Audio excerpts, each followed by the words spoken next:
His Majesty, King Abdullah II, Excellencies, good afternoon. We face the greatest challenge of our time, one that is truly global in reach and unprecedented in consequences. No country, big or small, rich or poor, has been spared by the COVID-19 pandemic. For the first time, all of humanity feared the exact same invisible menace.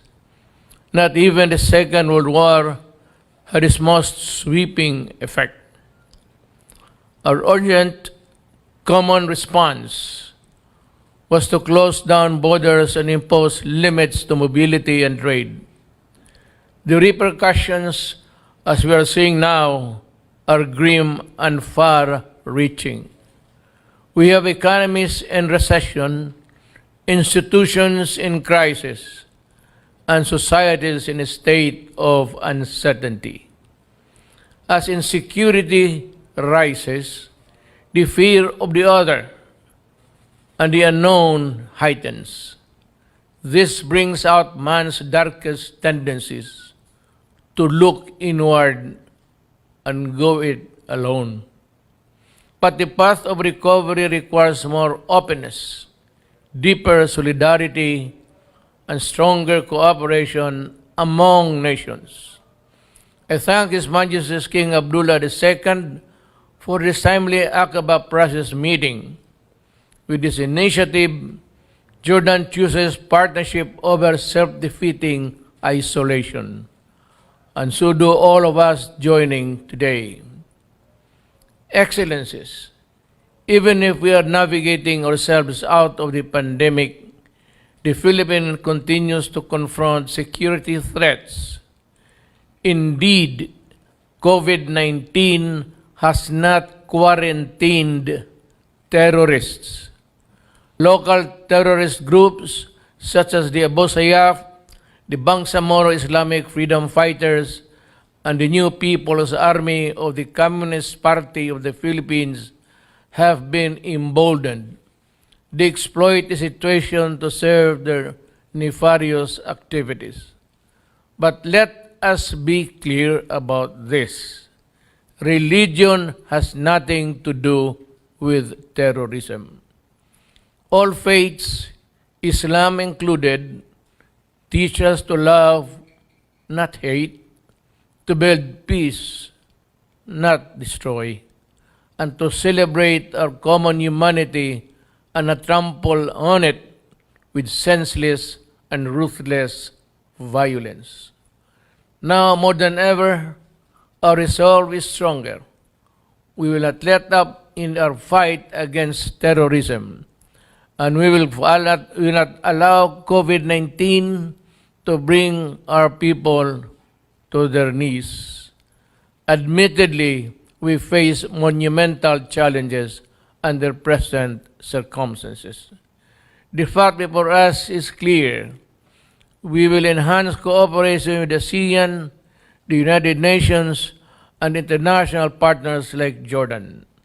I take this opportunity to express my sincerest gratitude to His Majesty for the generous assistance that will help us enhance our Air Force's capacity to combat security threats and including terrorism.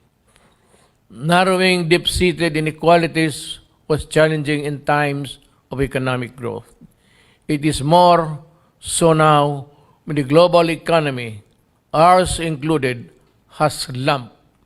Resources are shrinking and the inequities are worsening. Reviving the economy is therefore vital. Economic self-sufficiency may seem a logical response to the supply chain disruption we saw at the start of the pandemic. It may sound rational to those who perceive themselves to be on the losing end of globalization. But economic independence is not the answer. It is a mirage. It seems like a real solution, but it is in fact an impossible proposition. The key to shared prosperity is the free movement of goods, capital, and services, complemented with appropriate social safety nets. This is why we in the ASEAN are drawing up a comprehensive recovery plan anchored on strengthening economic cooperation and supply chain connectivity. We will build on existing platforms to ensure unimpeded trade in the region. We will work towards more regulatory coherence to promote ASEAN as an investment and trade hub. We will expand the digital economy to boost growth and create employment. And we will harness technology to allow businesses, especially the small and medium industries, accesses to regional and global supply chains.